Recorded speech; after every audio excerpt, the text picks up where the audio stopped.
Welcome to Tainted Trusts, where broken loyalty, hidden betrayal, and poisonous promises are brought into the light. Here, every story reveals the truth behind toxic relationships, family secrets, and the quiet path toward justice.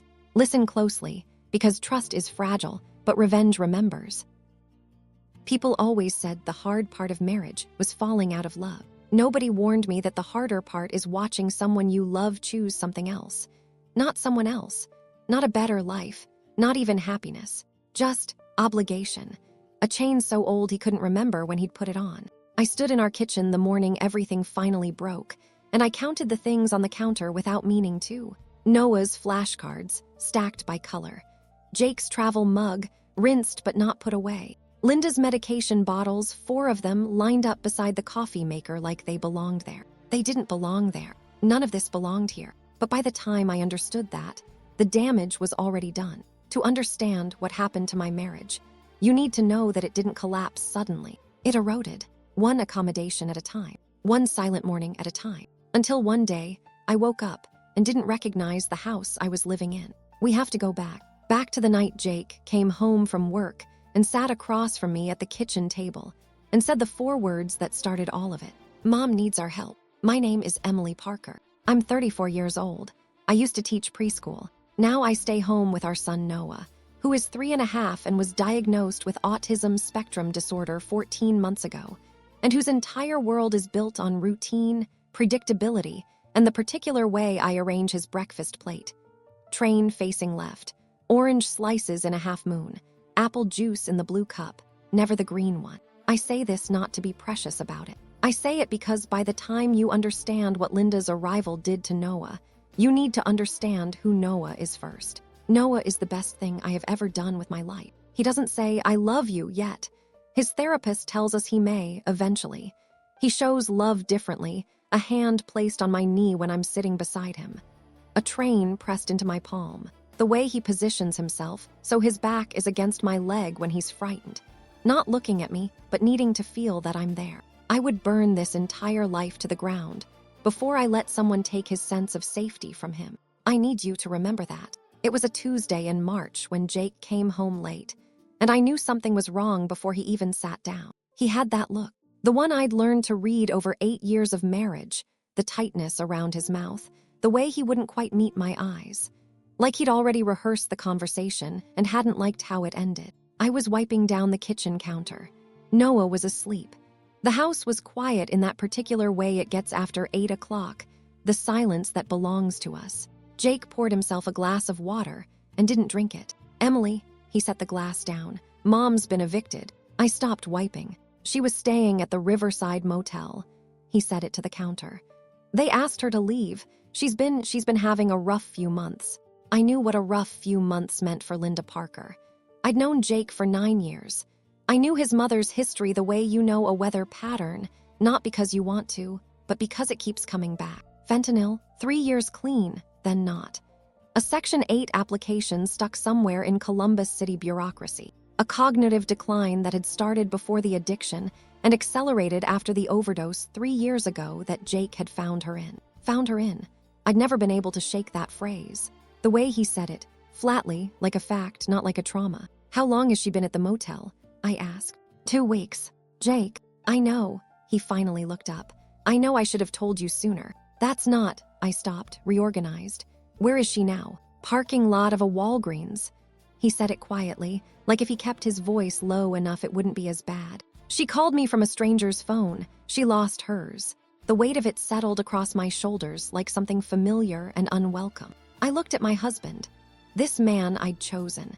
This genuinely good man who worked 50 hours a week and cried at Noah's therapy breakthroughs and had never once in 9 years stopped trying to save a woman who had never quite let herself be saved. I thought about Noah upstairs in his room, sleeping with his back against the side rail of his toddler bed, 3 trains arranged in a line on his pillow. "How long?" I asked. Jake's shoulders dropped slightly. Relief, I thought then. Now I'd call it something else. 10 days, he said. Just until the Section 8 placement comes through. They said it could be any week now. 10 days, maybe less. 10 days. I should have asked more questions. I should have said, what does 10 days look like, specifically? Where will she sleep? What happens if the placement doesn't come through?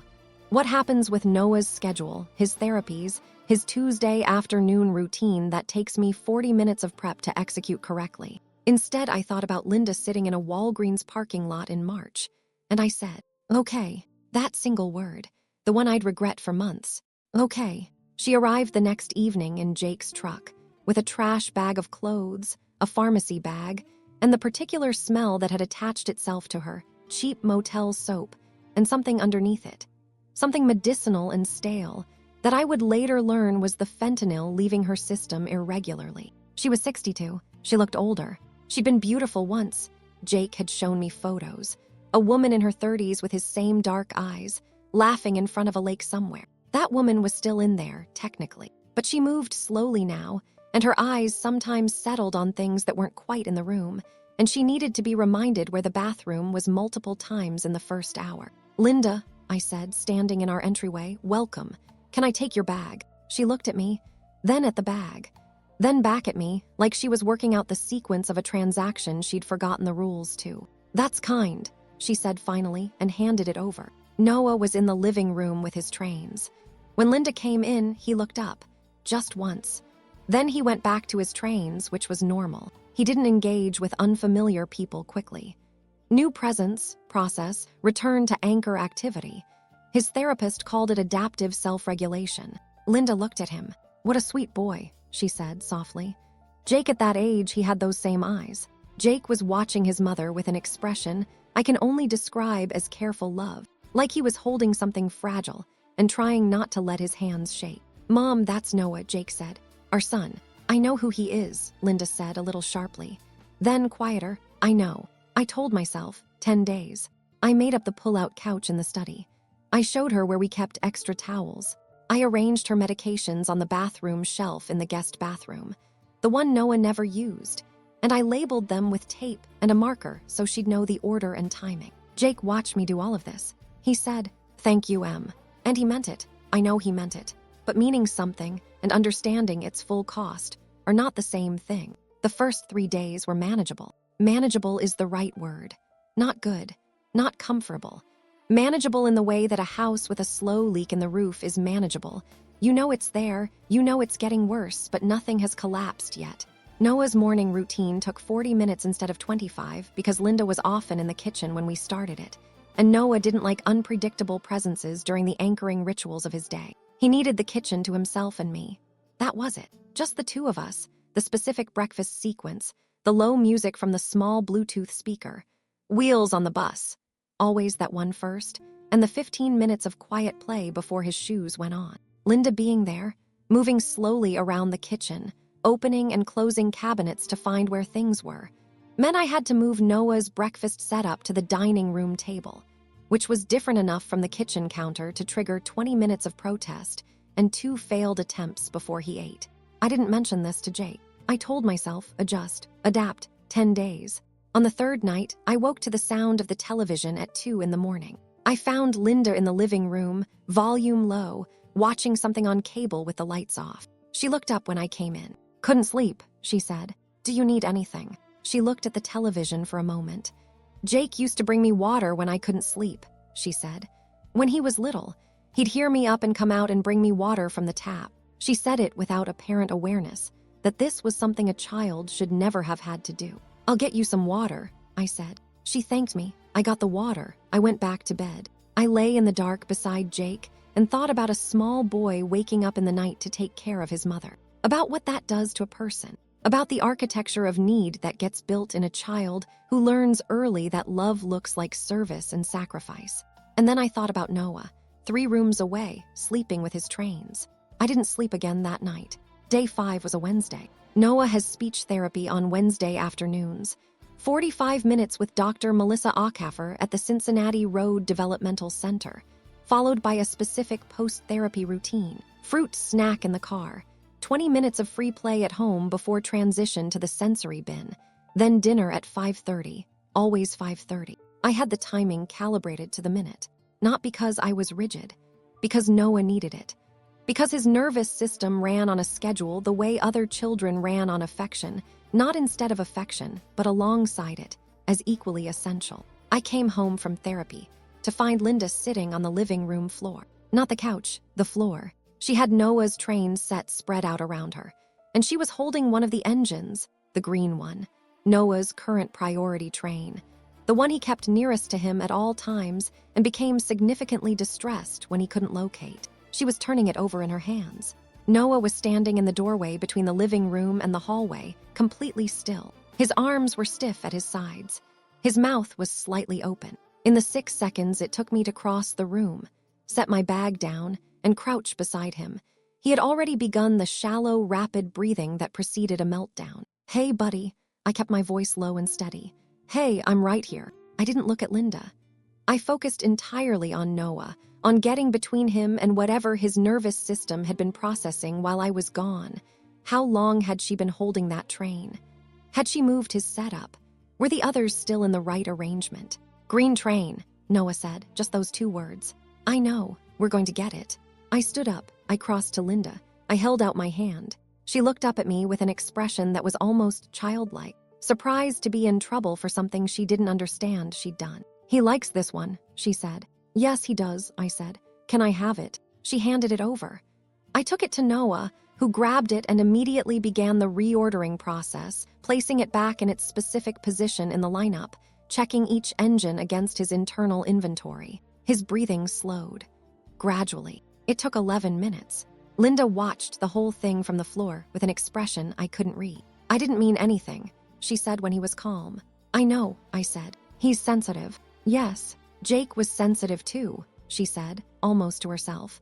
I never knew the right way to handle it. I didn't respond to that. I made Noah his fruit snack. I started his post-therapy routine 17 minutes late, which meant dinner was 17 minutes late, which meant his bedtime routine was off, which meant he didn't fall asleep until almost 9, which meant I was in his room until 9:15, which meant I came out to find Jake and his mother watching television together in the living room, laughing quietly at something. And I felt something move through me, not quite anger, not quite grief, something between them. Jake looked up when I came out. "Is he down?" "Yeah. Good day at therapy. He did well." I looked at Linda, who had already refocused on the television. "I'm going to go to bed. It's only 9:30. "I know." Jake got up and followed me to the hallway. "Hey," he touched my arm. "You okay?" I looked at him. At this man I loved. At the careful hope in his expression, the wanting me to be okay that was also, underneath it, a wanting not to have to deal with this. "I'm tired," I said. "She's doing okay, I think.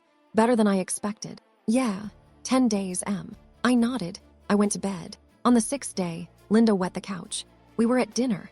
All 4 of us, me, Jake, Linda, and Noah in his high chair with his specific dinner setup.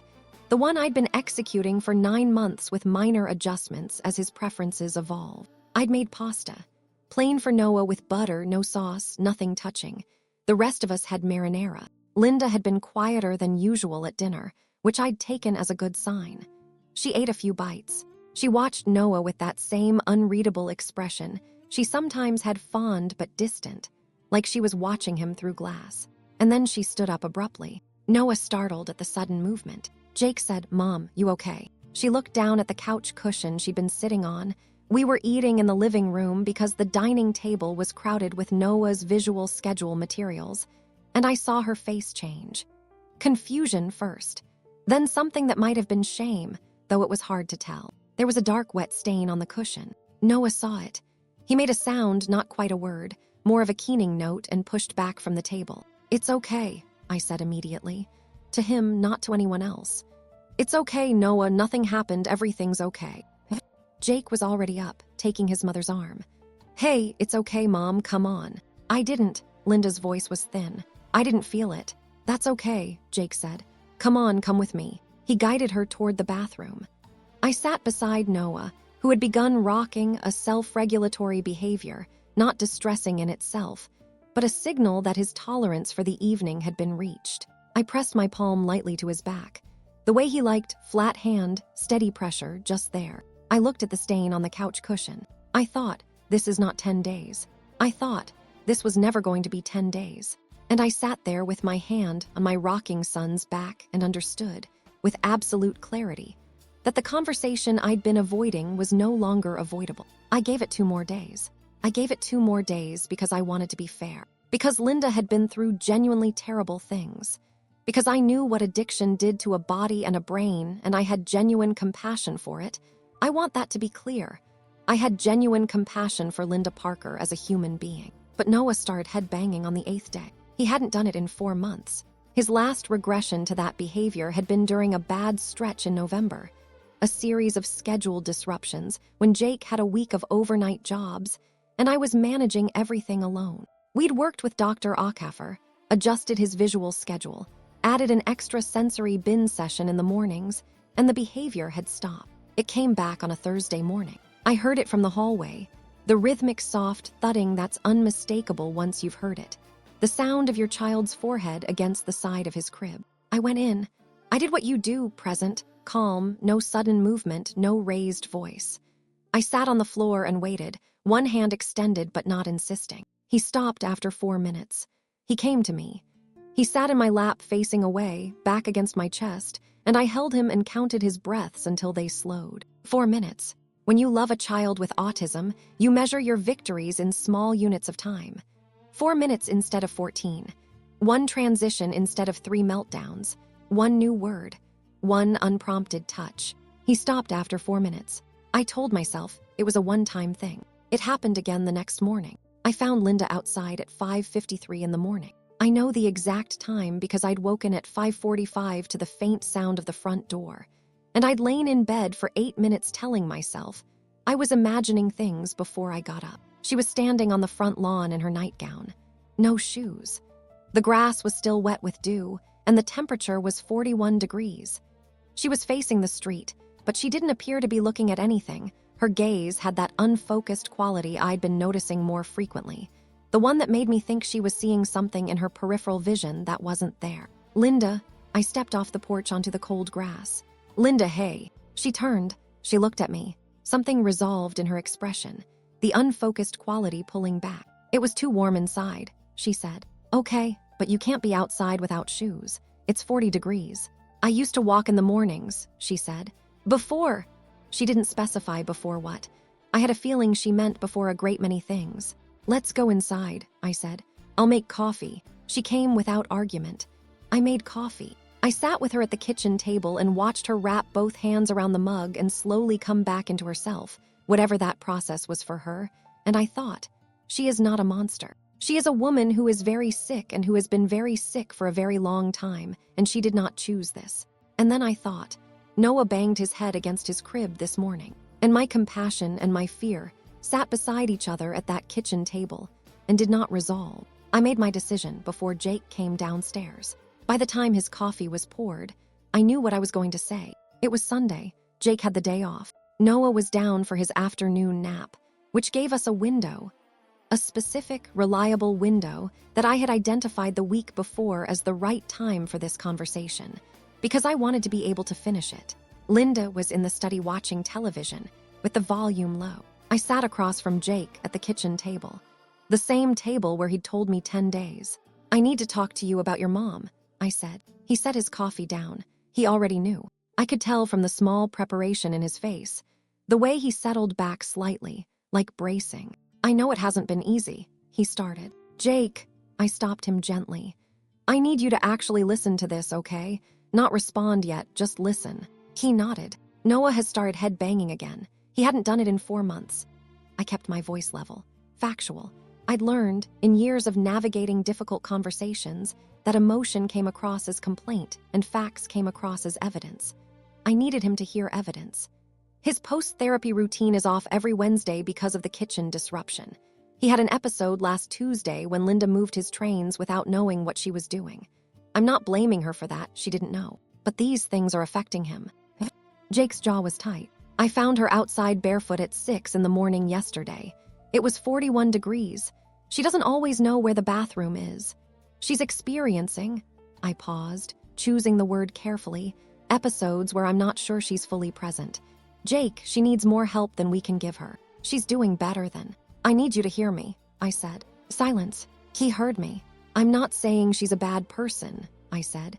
I'm not saying we kick her out on the street. I'm saying she needs professional care. The kind we are not equipped to provide, especially not with Noah. Jake's hand moved to his coffee mug. He didn't pick it up. "She's my mother," he said. 3 words. The weight of an entire childhood in 3 words. "I know," I said. "She's got nowhere else." "Jake," my voice didn't waver. I'd practiced this the way I'd learned to practice everything that mattered. "She's got nowhere else. I understand that. I genuinely do, but Noah's got nowhere else either. This is his home, his only home, and right now it's not stable enough for him." Jake looked at the table. "The Section 8 placement," he said. "It should come through." "When?" "They said that 2 weeks ago." "I know," quieter. "I need us to start looking at other options. Assisted living, a residential program, something with actual support staff who know how to handle her medical needs." I leaned forward slightly. "I am asking you to do this together, with me, not instead of me." He was quiet for a long time. When he finally spoke, he said, "She's my mother, Em." And I looked at my husband. This good, broken man who had been a child taking care of his parent for so long he'd never stopped. And I said the only thing I knew how to say. "I know," I said, "but he's your son." The words landed in the kitchen and sat there. Jake looked up at me, and I saw it. Saw the exact moment he understood what I was actually saying, what the choice that was forming in the room actually looked like. Neither of us spoke. From the study, the faint sound of Linda's television. From upstairs, a small sound, just the creak of Noah's crib, the soft settling in of a sleeping child. The kitchen held all of it. Jake's hands wrapped around his mug. He didn't answer me. He still hadn't answered me when Linda appeared in the kitchen doorway 15 minutes later and asked if anyone wanted more coffee. And Jake stood up to help her. And I sat alone at the table with the words still between us, waiting for something, an answer, a promise, anything that did not come. Not yet.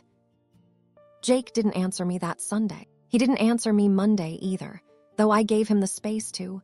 I didn't bring it up at breakfast, didn't revisit it when he came home from work, just watched him move through the house with that careful avoidance that people mistake for peace when it's actually the opposite of peace. He was waiting for the problem to resolve itself. He'd been doing that his whole life. I know that now.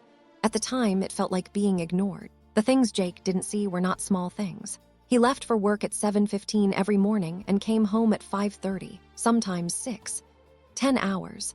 10 hours in which our house ran on a schedule I maintained alone. Noah's morning routine. The therapy runs, the visual schedule updates, the meals and the transitions, and the constant low-level management of 2 people who both needed significant support and had, between them, very little awareness of each other's needs. Linda's cognitive state had a rhythm I'd started to map unconsciously. Mornings were her clearest times. She could follow simple conversations, find the bathroom reliably, eat without prompting. By early afternoon, she fogged. By evening, she was in a different register entirely. Sometimes almost herself, sometimes somewhere else, tracking things in her peripheral vision that made her go still and turn her head slightly, like she was following movement no one else could see. I started keeping notes in my phone, not to build a case. I told myself it wasn't to build a case. I told myself it was just to have accurate information, to be a fair reporter of what was actually happening rather than a person running on sleep deprivation and stress. Day 9. Linda referred to Noah as Little Jake twice during lunch. He was in the room both times. He didn't register the name, but he registered her fixation, stopped eating, started organizing his fork in parallel lines on the placemat. Day 10. Linda asked me where Margaret was. I don't know who Margaret is. I don't think she was able to explain. Day 11.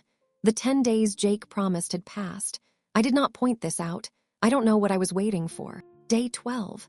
Linda stood in the hallway outside Noah's door for approximately 6 minutes. I watched her from the end of the hall. She wasn't doing anything, just standing, one hand on the door frame, looking in at the room where Noah was playing. I didn't know if she was lucid. I didn't know if she even knew where she was. I went and stood beside her. "Noah's in there," I said quietly. "I know," she said. She sounded normal, present. "He lines them up the same way every time. The trains, yeah. Jake did that with his Hot Wheels." A pause. I never understood it. Now I think maybe I was supposed to understand it better. She said it without self-pity. Just as a fact, flat and final, the way people talk about things they can no longer change.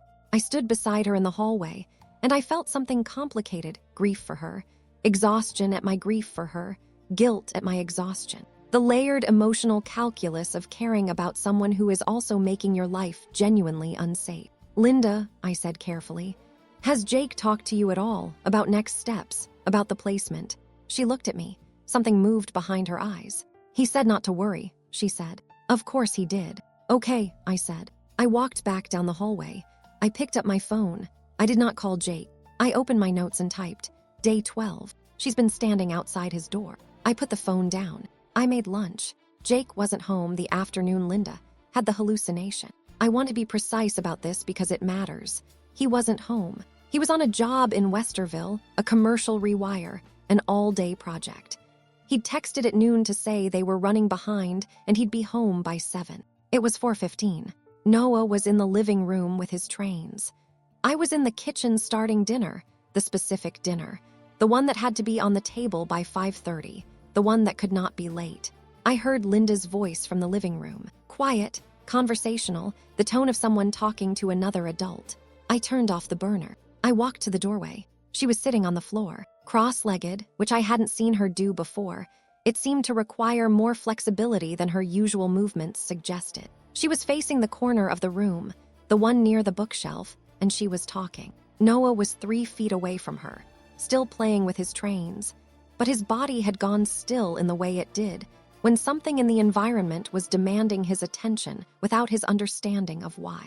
I told you already, Linda was saying, gently, patiently, like she was explaining something to a child. You have to wait. He'll be back soon. He always comes back. She nodded at something. I know it's cold, she said.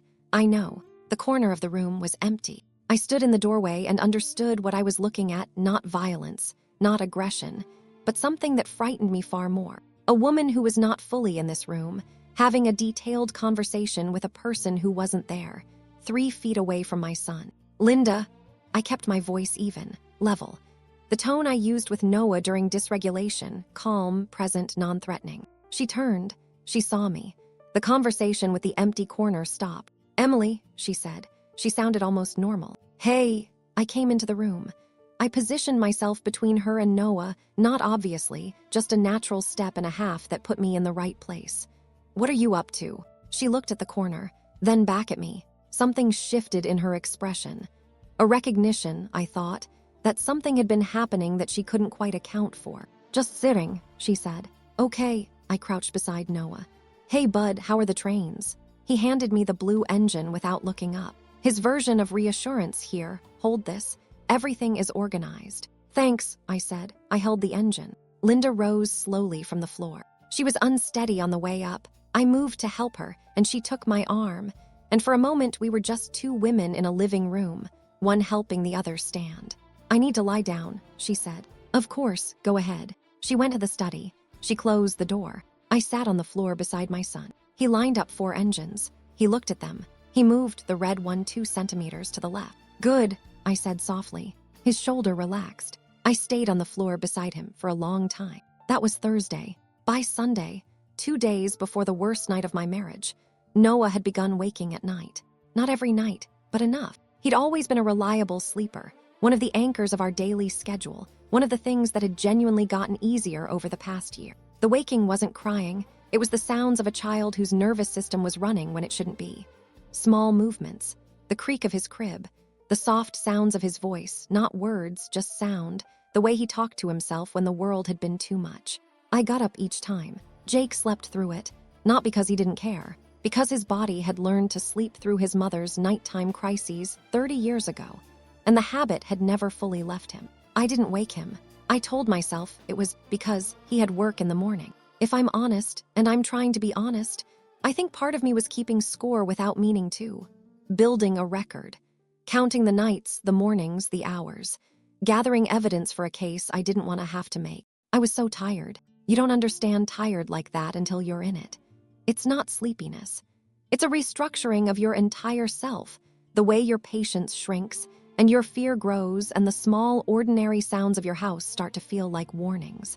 Every night sound, every creak. I was always listening. It was a Tuesday, 2:47 in the morning. I came awake completely, the way you do when the sound is wrong, not a creak, not a murmur, but a door. The specific sound of a door opening that shouldn't be opening, in a house where you've memorized which doors open when. Noah's door. I was across the hall, before I'd fully processed being awake. She was standing beside his bed. Linda, in her nightgown, feet bare on the carpet, standing beside the rail of my son's toddler bed. One hand was moving slowly through his hair, that slow, almost hypnotic stroking, the way you touch something you're not sure is real. The other hand was raised, pointing toward the bedroom door. She was whispering. I couldn't make out the words. Just the tone, that same patient, conversational tone from the living room corner. She was talking to someone, something. Whatever she saw in the room that I couldn't see. Noah was awake. He was on his side, completely still, his eyes open and fixed on the ceiling. Not crying, not moving. The stillness of a child who has learned to become very small when something frightening is happening. I said her name. I don't remember how my voice sounded. Jake told me later I screamed. I remember it as much quieter than that, a single word, sharp and low. Linda. She stopped whispering. Jake was in the doorway behind me in seconds. I heard him before I saw him, the thud of his feet on the hallway floor, and then he was there, pushing past me, taking his mother's arm. Mom, hey. Mom, look at me. She turned. She looked at her son. Jake, she said, like she was surprised to see him, like she'd been somewhere else and had just arrived back. Come on, Jake said, gentle, the way he'd always been with her. Let's get you back to bed. I went to Noah. He was rigid under his blanket. I lifted him out of the crib and held him against me, his legs wrapped around my waist, his face against my neck, and I felt his heart beating too fast against my chest, and I stood there in the dark of his room, and I could not speak. I heard Jake in the hallway, guiding Linda back to the study. I heard the study door close. I stood in the dark with my son. He didn't make a sound. Neither did I. I held him for a long time, long enough for his heartbeat to slow, long enough for mine to slow. When I finally laid him back down, he didn't resist. He turned onto his side. I arranged his trains on the pillow, green one first, then red, then blue, and I sat on the floor beside his crib with my back against the rail and my hand reaching up through the slats until he took my finger. He held my finger. I sat on the floor in the dark. Jake appeared in the doorway. She's okay, he said quietly. She's in bed. I didn't respond. Emily, he came to crouch beside me. Are you okay? I looked at him.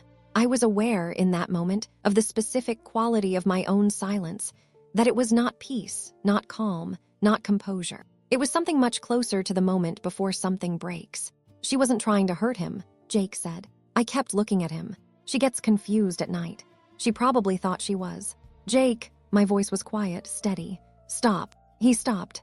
I need you to go back to bed, I said. I'm going to stay here with Noah. Please. He stayed for another moment. Then he stood. Then he went. I sat on the floor of my son's room until the sky went gray. I didn't sleep. I waited until Noah was at therapy the next morning. I drove home from the drop-off, sat in the driveway for 4 minutes, and then I went inside. Jake was at the kitchen table. He'd taken the morning off. I don't know if he'd planned to, or if he'd known, the way married people sometimes know, that today was different. Linda was in the study. I sat across from him. I didn't start with context. I didn't build to it. I'd learned in the past 2 weeks that building to things gave him time to construct his defense. She needs to leave, I said. This week. Jake's hands went flat on the table. I know last night scared you. She was in our son's room at 3 a.m. having a conversation with something that wasn't there. My voice didn't waver. She was touching him. He was awake. He was terrified. She didn't hurt him. Jake, the word came out harder than I intended. I need you to stop defending it and start hearing me. His jaw set. I hear you. Then say something that isn't. She wasn't trying to hurt him. Silence. The refrigerator hummed. Outside, a car went by. She's my mother, he said. I know that. I leaned forward. Jake, I know that. I know her whole history, and I know what she's been through, and I know that you have spent your entire life trying to keep her alive, and I have never once asked you to stop loving her. Never. My voice cracked slightly on the last word. I pressed past it. But she cannot be in this house. Not with Noah. Where is she supposed to go? I don't know. We find somewhere. We make calls. We figure it out together the way we're supposed to figure things out. I looked at him directly. But if she stays in this house, I am not safe. Noah is not safe. And I will not, Jake, I will not let my child be frightened in his own bedroom. Jake stood up. He went to the window. He stood there with his back to me, and I watched his shoulders, the particular set of them I'd learned to read. The tension, the resistance, the old-held posture of a person who has spent a lifetime absorbing things they can't change. "I can't just throw her out," he said. "I'm not asking you to throw her out. I'm asking you to find her appropriate care." My voice steadied. "I'm asking you to choose your son. That's not fair. I know it's not fair." And I did know. I knew it wasn't fair, and I knew he was in pain, and I knew the ask was enormous. "I know, but Noah doesn't get to wait for fair." Jake turned around. His face was something I hadn't seen before. Not the careful management, not the avoidance, but something rawer.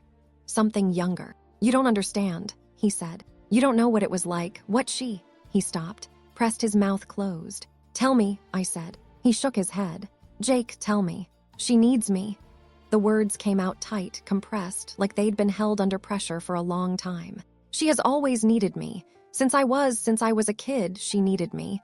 I was the one who..." He stopped again. "You were the one who what?" He looked at the floor. "If I stop helping her," he said, very quietly, "what does that make me? If I say she can't be here and I put her somewhere and I walk away, Jake, what kind of son does that make me?" The words landed like something old and heavy. I looked at my husband and I saw, fully and clearly, what I had always only partially understood, that he was not arguing with me. He was arguing with a 12-year-old boy who had watched his mother's face go slack and called 911 and then cleaned up afterward because there was no one else to do it. He was trying, still, at 37, with a wife and a child and a mortgage, to save that boy from the guilt he'd carried ever since. I wanted to go to him. I wanted to hold him. I wanted to be able to do both things at once, comfort my husband and protect my son, and the fact that I couldn't was its own kind of grief. "You're a good son," I said. "You have always been a good son. No one who knows your history would say anything different." He didn't move. "But Noah needs a father." My voice was steady, tired, certain. "And I need a husband. And right now, Jake, right now, this house cannot hold all of it. So what are you saying?" His voice was rough. "I'm saying that if she doesn't leave by the end of this week," I said, "Noah and I will." The kitchen went very quiet. Jake stared at me. "You're serious?" "Yes. You would do that." Not a question, an accusation. "You would take my son. I would take our son somewhere safe." I held his gaze. "Because that's my job. That's what I'm supposed to do." "That's cruel, Emily." The word hit me somewhere specific. In the place where I'd been rehearsing this conversation for 2 weeks, where I'd anticipated his reactions and prepared for them, where I thought I was ready. It still hurt. "Maybe," I said. "Or maybe it's the only honest thing either of us has said in 2 weeks." I stood up. I walked past him to the hallway. I didn't look back. I didn't leave that day. Or the next. "I want to be honest about that." I said I would, and I didn't, not immediately. And the reason is the reason I always waited too long. I kept hoping he would hear me. I kept believing that if I gave him one more day, one more night, one more chance to choose differently, he would. He didn't move his mother out, but he didn't call me cruel again either. We moved around each other like two people navigating a space that had gotten smaller, careful, deliberate, not looking directly at the thing between us. Noah's head-banging continued. 3 days in a row. Brief episodes, but consistent, and consistency is the word that matters. Patterns are information. I took him to his Wednesday therapy and sat in the waiting room and answered Dr. Acker's follow-up questions about his home environment with the careful language of a woman choosing between honesty and hope. "There have been some disruptions to his routine," I said. She looked at me in the specific way she had, direct, compassionate, not letting me soft pedal. "What kind of disruptions?" "A family member staying with us, temporarily." I folded my hands in my lap. "She has some medical needs that have affected the household schedule." "Emily," Dr. Acker's voice was gentle but clear. "Noah's regression indicators are consistent with chronic stress exposure, not a single event, something ongoing." I nodded. "I know," I said. I drove home with Noah asleep in the car seat, and I made a decision I'd been avoiding making for 2 weeks. I called my sister. I told her I might need a place to stay. She didn't ask questions. She just said, "Whenever you need." I hung up and sat in the driveway for a long time. I thought about the boy Jake had been. 12 years old, calling 911, cleaning up afterward. The particular damage of being a child who learns that love is labor, That the way you prove you love someone is to be endlessly available to their crisis. I understood him. I genuinely did. But understanding why something is broken doesn't mean you have to let the broken pieces cut your child. I thought about Jake at 37, standing in our kitchen, asking what kind of son it made him if he stopped. And I thought, Jake, it makes you a father. That's what it makes you. But he wasn't ready to hear that yet. And I was almost out of time to wait. I left on a Friday morning. I want to be clear about what leaving looked like, because it wasn't what you might imagine. There was no dramatic scene, no slammed doors, no final confrontation in the front hallway. I had packed quietly over 3 days, Noah's essentials first, his trains and his specific blanket and the blue cup and the flashcards and the small Bluetooth speaker, the entire portable architecture of his stability. Then my own things, the practical ones, the ones that didn't require decisions. Jake knew I was going. We didn't discuss it. That was its own kind of communication. The morning I left, he was standing in the kitchen when I came downstairs with the first bag. He was holding his coffee mug with both hands, the way he did when he was trying to look like he wasn't waiting for something. Noah was on my hip, still in his pajamas, trailing his green train in one fist. Jake looked at his son. Something moved across his face.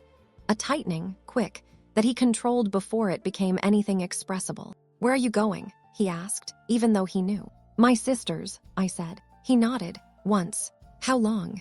"I don't know, Jake." He looked at Noah again. Noah wasn't looking at him.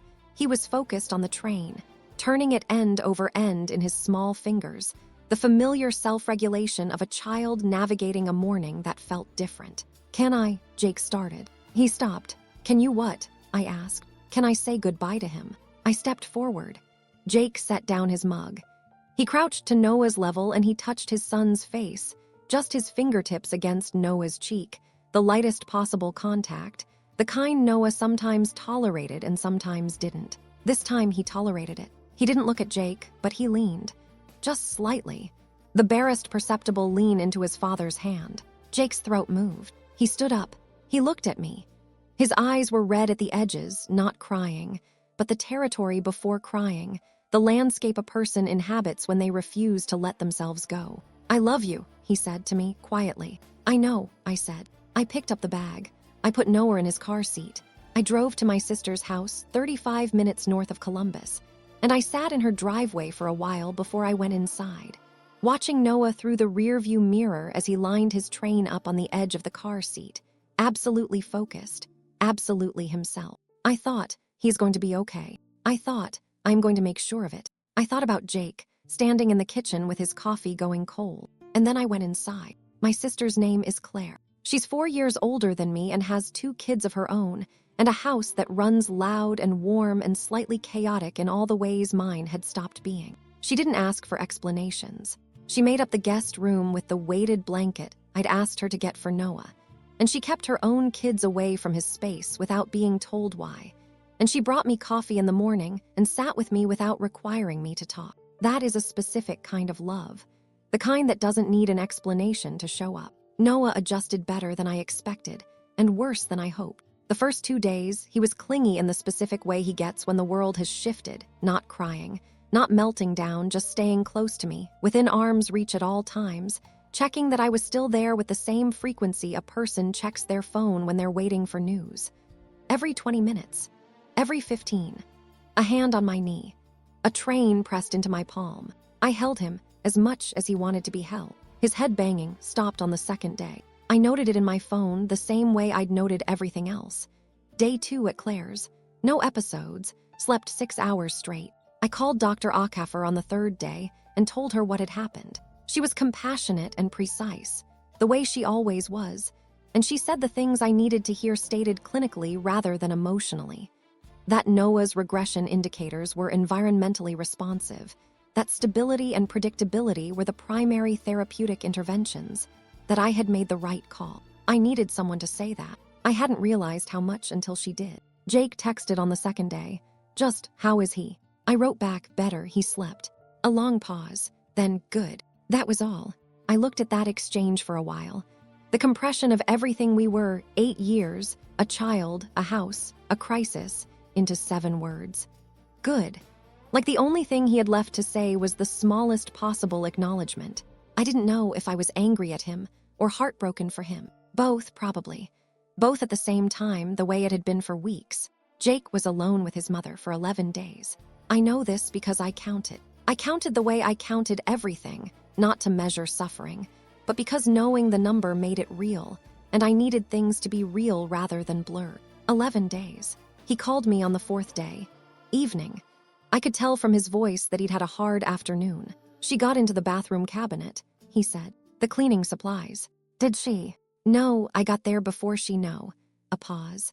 I don't know what she was looking for, she didn't know either. I waited. I moved everything, he said. Locked the cabinet under the sink. I had to go to the hardware store for a child-proof lock. Another pause, and I heard what he wasn't saying, the specific resonance of a man buying a child-proof lock for his 62-year-old mother. I didn't know those latches would work on that kind of cabinet. They do. How is she otherwise? Some mornings are okay. He sounded tired, not the end of a workday tired, the other kind. I've been taking some time off, mornings especially. She gets up early and he stopped. I know, I said. Silence. Emily, he said. The way he said my name, when he was about to say something he'd been holding. I've been thinking about what you said. I waited. I haven't figured it out yet, he said. I need you to know I'm thinking about it. I'm not ignoring it. Okay, I said. I'm sorry, he said, for calling you cruel. I closed my eyes. Thank you for that, I said. We stayed on the phone for another few seconds, neither of us speaking. And then he said goodnight and I said goodnight. And I put the phone down and sat in Claire's guest room and looked at the ceiling and thought about the man I'd marry. He was in there. He was still in there under all of it. I just didn't know if he could find his way out. The call that changed everything came on a Thursday afternoon. I was at the park with Noah, a specific park, one Claire had identified that had a quieter corner away from the main play structure, where Noah could sit on a bench with his trains without the overstimulation of other children. We'd been going every day. It was good for both of us. My phone rang. Jake's number. She left, he said. I stood up from the bench. What do you mean she left? I was in the shower. 15 minutes. His voice was controlled in a way that told me clearly it was costing him something. She walked out the front door. I didn't hear it. When I came out, she was gone. Jake. I found her 3 blocks away. She was walking toward the intersection on Maple, just walking. No shoes. She didn't know where she was going. She told me she was going to pick up Jake from school. A breath. She thought it was 1996. I sat back down on the bench. Noah had his trains in a line on the seat beside him. He wasn't looking at me, but his hand was near my knee. That proximity, that was his version of checking in. Is she okay? I asked. Physically, yeah. His voice had gone quieter. She was cold. I got her back inside. She's calm now. She had some soup. She's watching television. He stopped. Emily, she didn't know me for about 20 minutes after I brought her back. She kept asking for my mother. She meant her own mother, who died in 2004. I didn't say anything. She kept asking me when Ruth was coming, he said. She sounded like a little kid. She sounded scared. His voice broke on the last word. Just slightly, just enough. Jake, I said. I can't. He stopped, swallowed. I can't do this. I keep thinking if I'd been in the shower 5 minutes longer, if she'd gotten to that intersection. His breath was unsteady. She would have walked into traffic, Emily. She would have walked into traffic and she would not have known what was happening to her. I pressed my eyes closed. I know, I said. I kept thinking about you, he said. About all those days when I was at work. About what you were managing every day for 2 weeks and he stopped again. I was telling you it was fine. I was telling you 10 days. Jake, I was going to work every morning and coming home and I was telling you were overreacting and you were. The break in his voice widened. You were here the whole time. You were dealing with all of it. With her and with Noah and with me being. He couldn't finish the sentence. I need to do something, he said. I need to actually do something. I looked at Noah, sitting beside me in the thin afternoon sunlight, lining up his trains with absolute concentration. The green one first, always the green one. I know, I said. Will you help me? He asked. I don't know how to do this. I don't know what the right thing looks like. I've never. His voice was raw. I've never done this. I don't know how to stop. I'll help you, I said. Okay, a long exhale. Okay. We stayed on the phone for a few more seconds, and then he said he needed to check on her, and we hung up, And I sat in the park with my son and felt something loosen in my chest. Not relief. Not exactly. Something more tentative than that. Something I didn't want to name yet in case I was wrong. I put my phone in my pocket. "Hey, bud," I said. Noah handed me the red train. "Thanks," I said. I held it.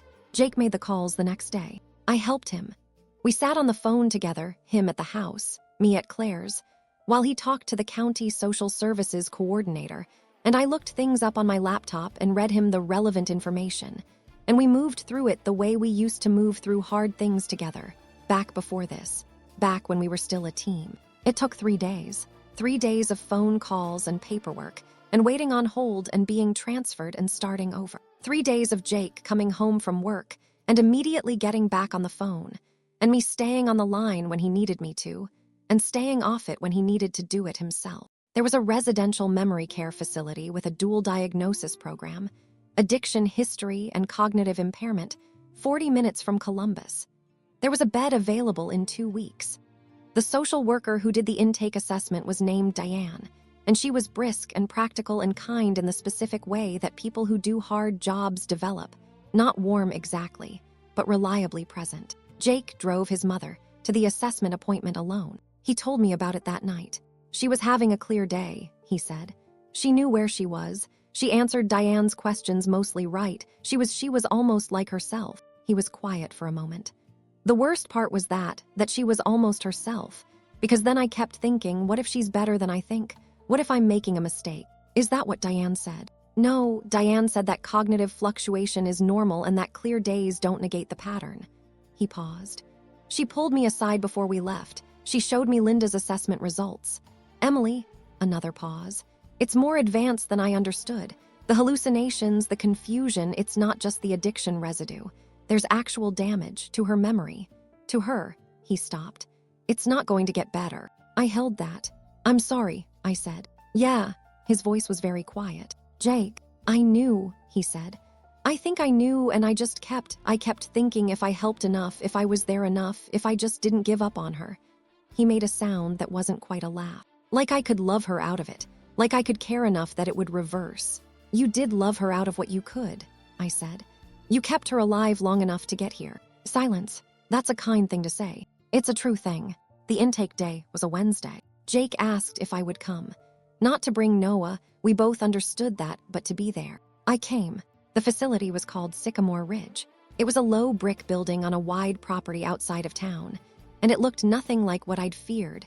Not institutional, not fluorescent and cold. It had a garden that was starting to come up in the March warmth, and a common room with large windows, and staff who moved through the space with a practiced ease that told you something about the quality of the place. That the people who worked there had been working there for a while. Linda was quiet on the drive over. Jake drove.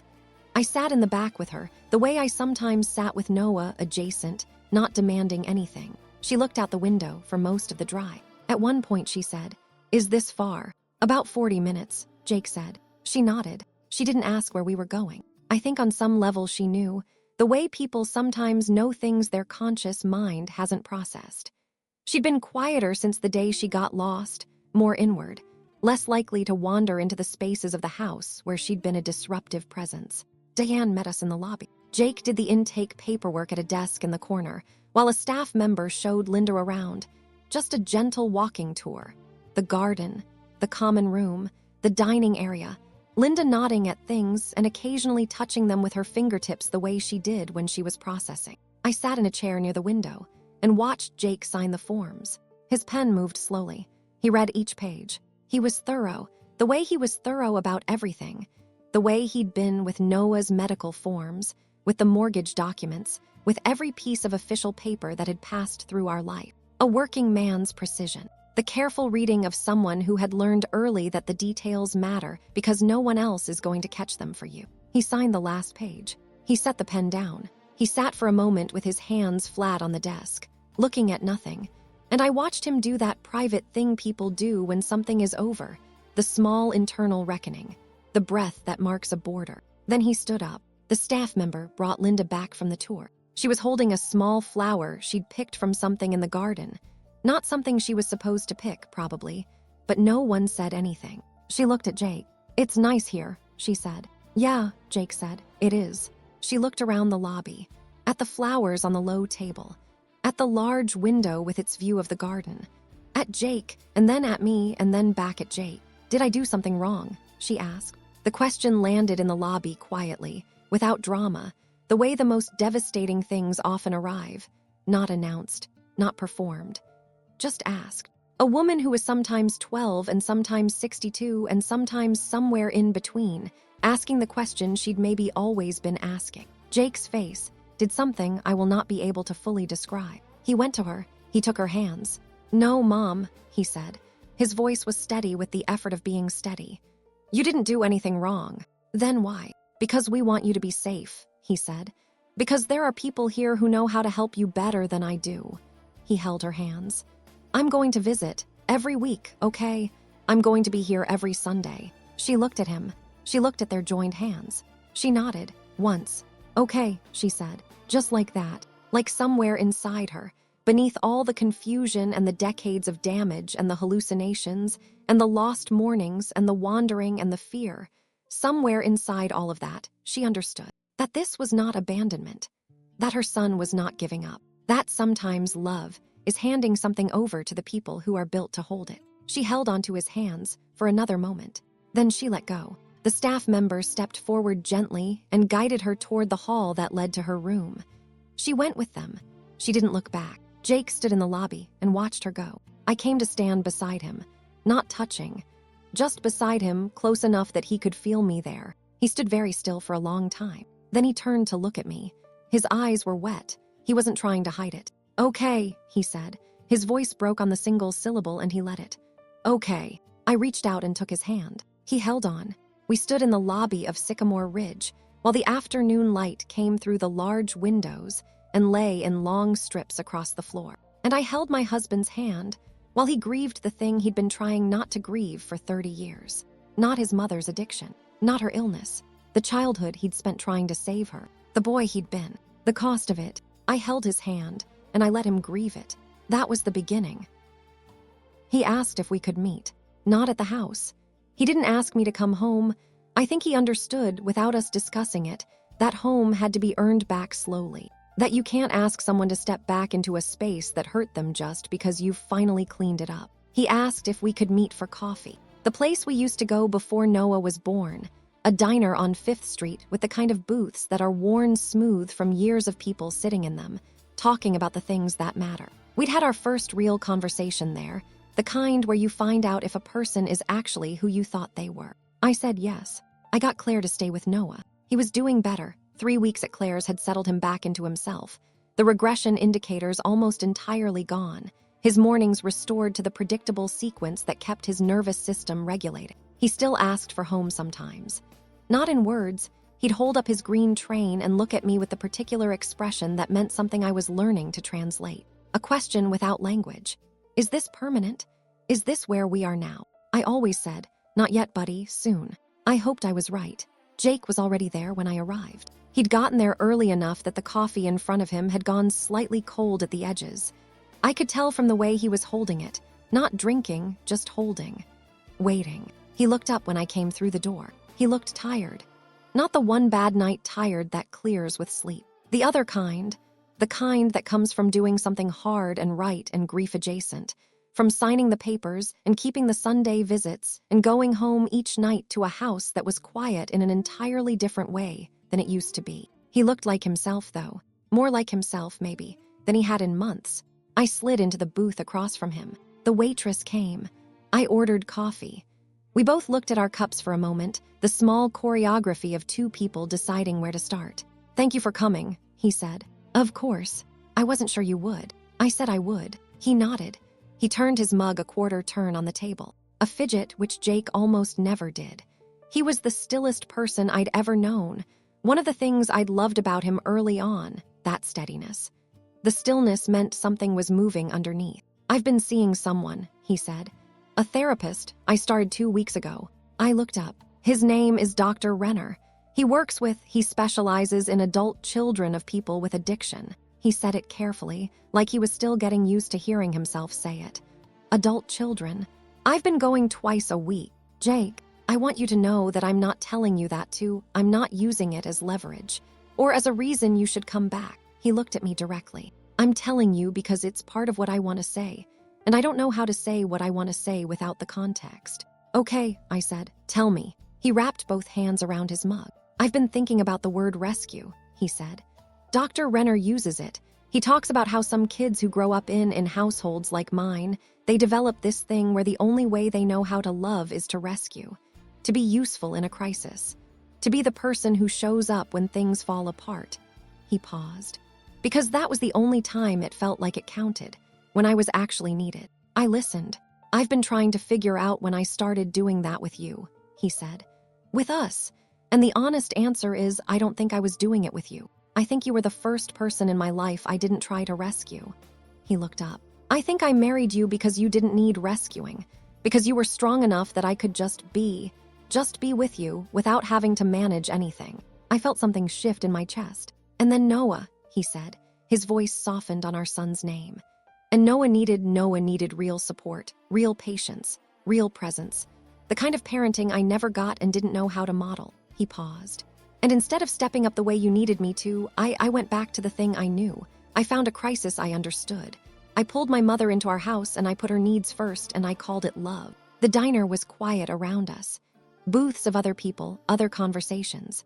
It wasn't love, he said. It was habit and fear and guilt so old I'd stopped recognizing it as guilt. I thought it was just responsibility. I thought it was just who I was. He looked at his hands. I kept asking what kind of son it made me if I stopped. And the whole time I was asking that, I wasn't asking what kind of husband I was being, what kind of father. He pressed his mouth together for a moment. Dr. Renner asked me when I last felt like Noah's father, not just a man who lived in the same house as my son, but his father, someone he counted on. His voice had gone rough. I couldn't answer him.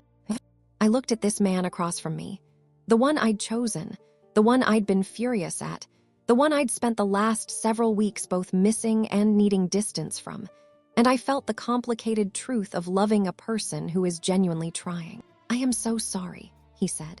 Not for my mother. I'm not sorry I love her and I'm not sorry she exists. But I am Emily. I am profoundly sorry for what I asked you to absorb. For the months before Linda even arrived, the weight I let you carry alone because it was easier than paying attention. For telling you were overreacting. For calling you cruel when you were the only one in that house thinking clearly. He paused. For the 3 o'clock in the morning. For not taking you seriously until. His voice stopped. He started again. I kept trying to save the family I came from, he said quietly, while failing the one I chose. The words landed the way the truest things land, without drama, without performance. Just wait, just truth. I looked at the table for a moment. Then I looked at him. I know you love us, I said. I've never doubted that. I know. That was almost the hardest part. Knowing you loved us and still feeling like we came second. He flinched slightly. He didn't look away. Yeah, he said. I need you to understand what those weeks did to Noah, I said. Not to punish you with it, but because it matters and because you need to hold it, not just understand it theoretically. I kept my voice steady. He regressed. He had banged for the first time in 4 months. He was waking at night. And every morning I was managing it alone while you went to work and came home and told me it wasn't that bad. I paused. I know you didn't see it. I know you weren't home for most of it. But you have to understand not seeing it was a choice. Not being home was a choice. Yes, he said, simply, no defense. I exhaled. He's better, I said. 3 weeks at Claire's and he's almost entirely back to baseline. He's sleeping. The head banging stopped. I paused. Kids are there resilient when the environment is right. He needs the right environment. I want to be the right environment, Jake said. I want to be the kind of father he can count on. I want to, he stopped, reorganized. I know I can't fix it with wanting it. Dr. Renner says the same thing, that intentions without behavioral change are just apologies waiting to happen again. They are, I said. I know, he looked at me. I'm not asking you to come home because I said the right things today. I'm not asking you to trust me because I'm in therapy and I signed the paperwork and I'm visiting her on Sundays. He paused. I'm asking you to let me show you, over time, whatever time you need. He held my gaze. I'm not going anywhere. I sat with that. The coffee had gone fully cold. Neither of us had drunk very much. Outside the diner window, 5th Street moved in its ordinary morning way. Cars. a dog walker, the particular flat light of early spring in Ohio. The world doing its thing, indifferent to the conversation happening inside this worn booth. I thought about the question I'd been sitting with for 3 weeks. Not whether I loved him, that had never been the question, but whether love, by itself, was enough to make something safe again. Whether a marriage could hold the weight of this particular fracture and still be a marriage worth having. I thought about Noah, at Claire's right now, lining up his trains on the edge of the guest bed. I thought about the lean, just the smallest lean into Jake's hand, the morning we left. Noah, who doesn't give things away he doesn't mean. I didn't answer Jake immediately. I need to go slow, I said finally. He nodded, quickly, like he'd been holding his breath. I need you to keep the therapy. Not for me, for you because you need it, but also so I know the work is actually happening. Yes, and I need you to be present with Noah in a way you haven't been. Not grand gestures, just showing up, consistently, getting on the floor with him, learning his schedule the way I know his schedule. I paused.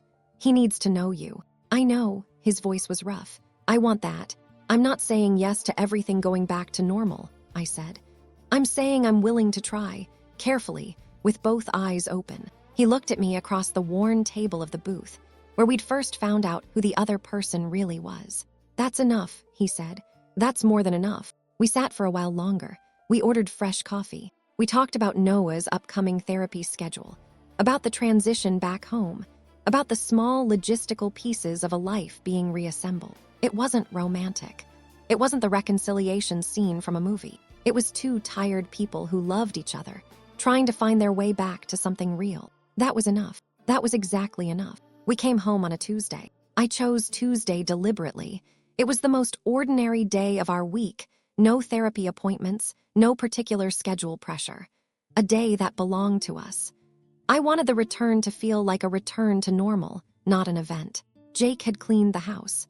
Not performatively, not flowers on the table or anything that would have felt like theater. Just genuinely cleaned, the kind of cleaning that means someone paid attention. The laundry was done. The medication bottles were gone from the kitchen counter. The couch cushion that had been stained had been replaced. The kitchen counter had Noah's flashcards on it, stacked by color the way I always kept them. I stood in the doorway and looked at that detail and felt something I didn't have a word for. Gratitude, maybe. The particular gratitude of being seen in the specific and small ways that matter. Noah walked in past me and went directly to the living room. He stopped in the center of the room. He stood very still, reading it.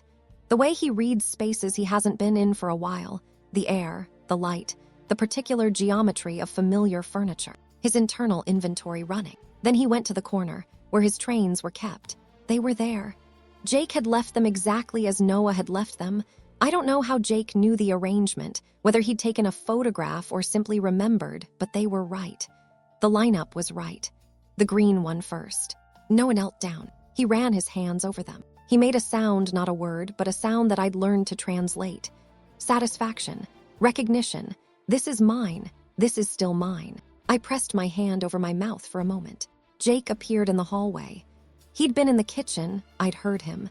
The deliberate restraint of a man trying not to hover. He looked at Noah. Noah didn't look up. Jake came and sat on the floor a few feet away from his son. Not close enough to intrude. Not so far that he wasn't present. He sat. He waited. Noah continued his inventory, touching each engine, checking the order, the quiet ritual of reestablishment. After a while, without looking up, Noah picked up one of the engines. The red one. He held it out in Jake's direction. Jake took it. He held it in his palm and looked at it and then looked at his son. And I saw his face do the thing it had done in the lobby of Sycamore Ridge. That private reckoning. That threshold crossing. Except this time there was no grief in it. Just his son. Just the train in his hand. Noah went back to his lineup. Jake stayed on the floor. I stood in the kitchen doorway, and I watched the two of them, and I let myself breathe. Months later, I want to tell you about months later, because it matters, because the story shouldn't end at the hard part. Months later, Jake was going to therapy every week. Not twice a week anymore. Once, which Dr. Renner said was the right cadence for maintenance, for the ongoing work of a man learning to distinguish between guilt and love, between obligation and choice. He visited Linda every Sunday. She knew him about half the time, Some Sundays she was clear and they sat in the garden and talked about nothing in particular. And some Sundays she looked at him like he was a kind stranger, and he sat with her anyway. He came home from those visits different each time, sometimes quiet, sometimes sad, sometimes just tired. But he came home. He always came home. Noah's headbanging had not returned. His speech was progressing. 3 new functional words in the past 2 months, which Dr. Acaffer delivered with the specific restrained excitement of a professional who has learned not to overpromise, but cannot quite contain herself when things are genuinely going well. His Tuesday routine was calibrated back to the minute. Jake knew the sequence now. On the mornings I needed him to run it, he did not perfectly, not at first. But he learned. He paid attention. He asked questions and wrote things down and got on the floor with his son and figured out slowly which trains went in which order and why the blue cup mattered and what the difference was between Noah's "I need a minute" silence and his "this is too much" silence. He became the kind of father who knows. I want to tell you about one particular evening, because I will carry it for the rest of my life. Jake had put Noah to bed, his turn, the new normal, 2 nights a week plus Sunday mornings. I heard it from the kitchen, the low music, the specific sequence, the murmur of Jake's voice doing the final countdown routine that Noah needed to transition from awake to almost asleep. Then quiet. Then Jake's footsteps in the hall. He came into the kitchen, and he looked at me with the expression I'd started to associate with the successful completion of something difficult. The particular satisfaction of a person discovering they are capable of something they weren't sure they could do. "He's down," Jake said. "Good." "Yeah," he paused. "He let me stay until he fell asleep. He usually wants you. He wanted you tonight." Jake looked at the counter, at Noah's flashcards stacked by color. "Yeah," he said, quietly, like he was still processing the fact of it. I moved to stand beside him. He put his arm around me, and I leaned into him, and we stood in our kitchen, our actual kitchen, with the cold coffee and the laundry waiting, and the 4 medication bottles that were now gone, and the small Bluetooth speaker on the counter that had played Wheels on the Bus approximately 10,000 times. And we didn't say anything. There wasn't anything that needed to be said. On a Sunday morning in late October, Jake sat on the living room floor. Noah was already there, trains arranged in their current configuration. A new layout, one that had emerged over the past few weeks. The engines in a circle now instead of a line. Something about that shift had felt significant to me, though I couldn't have said exactly why. A circle instead of a line. Something different. Jake sat cross-legged on the floor a few feet away. He didn't say anything. He didn't try to play. He just sat. Noah worked through his inventory. The circle checked. The green engine lifted, examined, replaced. The precise and private business of a small boy and his trains. Then Noah picked up the green engine. He turned to his father. He pressed it into Jake's hand. The green one, his one. The priority train. The one he kept nearest to him at all times. The one whose absence caused real distress. He gave it to Jake. Jake's hand closed around it. He looked down at his son, and his son wasn't looking at him. Noah was already back to his circle, reorganizing, continuing. And Jake looked up at me in the kitchen doorway, and his eyes were full. Because that's the thing about Noah. He doesn't say "I love you." He doesn't have that yet. But he speaks in trains. And he had just said something. I walked across the living room. I sat down beside them, beside my husband and my son, on the floor of the house we almost lost, in the ordinary Sunday morning light. No promises, no speeches, just the 3 of us. Noah put another train into my hand, without looking up. Jake looked at me. I looked at him, and I thought about what I now understood, what this year had taught me, carved into me, the way hard things carve. That love is not the absence of boundaries. That choosing someone doesn't mean consuming yourself for them. That a good son can stop rescuing his mother long enough to become the father his child needs. That protecting your peace is not the same as abandonment. That sometimes the bravest thing is simply to stay, but to stay as yourself. As all of yourself, with your limits named and your needs spoken and your child's well-being held above the comfort of avoidance. We sat on the floor. The trains went around the circle, and outside, through the living room window, the October light lay flat and warm across the floor, and the house was quiet, and my son was safe, and my husband was here, really here, in the way that matters, in the way that costs something and means something and does not look like anything other than what it is. A family, learning, still learning, home,